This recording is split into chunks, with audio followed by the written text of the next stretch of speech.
तुर्किया के बाद न्यूजीलैंड का नाम भी तब्दील होगा। नाम तब्दील क्यों किया जा रहा है? नया नाम क्या होगा?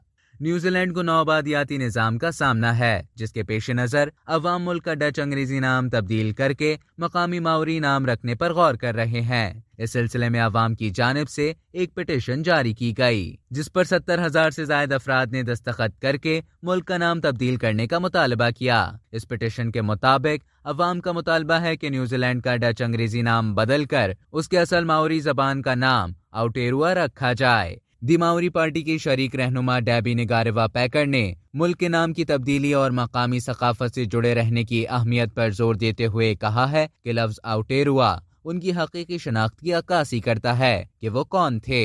उन्होंने कहा कि दुनिया की गरीब रियासतों को अपनी शनाख्त की कमी का मसला दरपेश है और नौआबादियात की जंजीरों से निकलना बहुत जरूरी है। मकामी सकाफत से जुड़े रहने से माशरे में तवाजुन बरकरार रहेगा। ये नया मुतालबा नहीं है, बल्कि उनके आबाओ अजदाद ने कॉलोनाइजेशन के बाद पहली बार नाम तब्दील करने का मुतालबा किया था। उनका ख्याल है कि नाम की तब्दीली से लोगों को माओरी सकाफत को महफूज रखने और नौआबादियात के सदमे से निजात दिलाने में मदद मिलेगी। अब तक के लिए इतना ही। मजीद खबरों और न्यूज़ अपडेट्स के लिए डेली जंग के YouTube चैनल को सब्सक्राइब करें और फेसबुक के पेज को लाइक करना ना भूलें।